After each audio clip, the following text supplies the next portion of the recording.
সকলোকে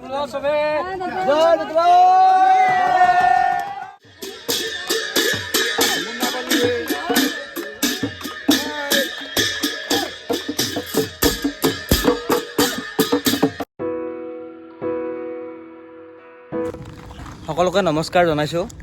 আজি আমাৰ কাৰণে ইয়াতে বহুত স্পেচিয়েল দিন হয়, সকলোৰে কাৰণে স্পেচিয়েল দিন, কাৰণ আজি জন্মাষ্টমী হয়। আমাৰ ৰাজধানী থিয়েটাৰৰ পৰিয়ালৰ কাৰণে এক বিশেষ দিন আজি, কাৰণ আজি আমাৰ যিটো মানে এডভান্সৰ পাৰ্টিটো আমাৰ আগত দৌৰি ফুৰে, তেওঁলোকে আজি ওলাইছে নতুনকৈ। আজি নহ'লে আমি ষ্টেজে নাপাওঁ, ষ্টেজ কোনো কাৰণত নাপাওঁ, সিহঁতে আমাক ষ্টেজখন দিয়ে আগত দৌৰি পেলাই।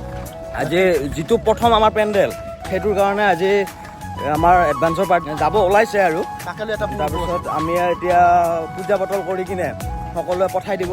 তাৰ কাৰণে আপোনালোকে ভিডিঅ'টো সম্পূৰ্ণকৈ চাওক, চাই কিনে ক'ত কি কেনেকৈ কৰা হয় সকলোৱে বহুত এনজয় হ'ব আমাৰ।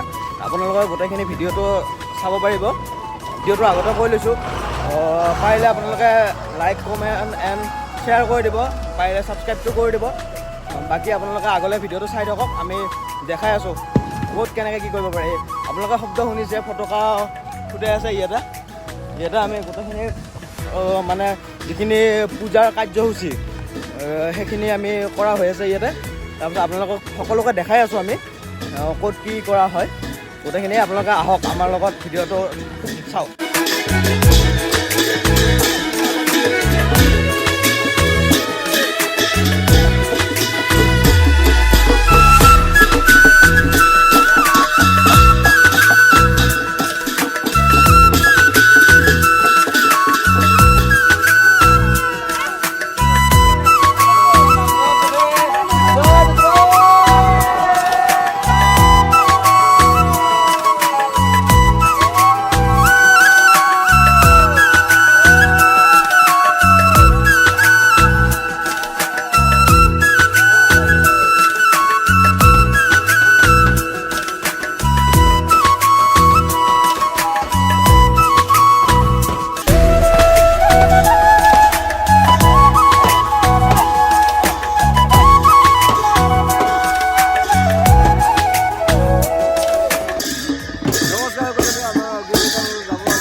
কিবা এটা কৈ দিয়ক।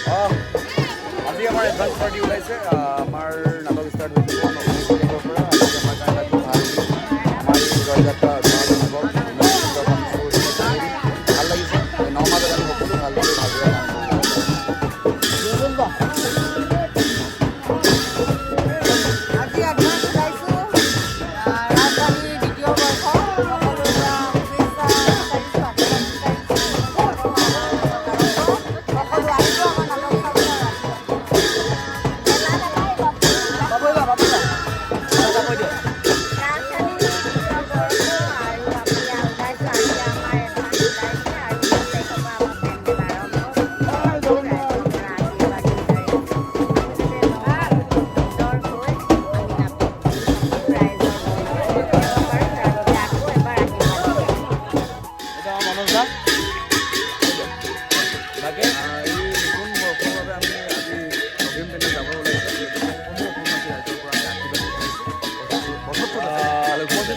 নাট্যবৰ্ষৰ আমি আজিৰ পৰা আৰম্ভ কৰিছোঁ। কি হয় নাজানো, বছৰটো যাতে ভালে কুশলে যায় আপোনালোকে আশীৰ্বাদ কৰক। কিবা এটা কৈ দিয়ক। আমাৰ ৰাজধানী থিয়েটাৰৰ 2025-26 নাট্যবৰ্ষৰ আজি আমাৰ অগ্ৰিম যাত্ৰা আৰম্ভ হ'ল। গতিকে আশা কৰিছোঁ অসমবাসী নাট্যপ্ৰেমী ৰাইজৰ মৰম তথা আশীৰ্বাদ ৰাজধানী থিয়েটাৰ পৰিয়ালৰ শিৰত সদায় থাকিব। জয় ৰাজধানী, জয় নটৰাজ।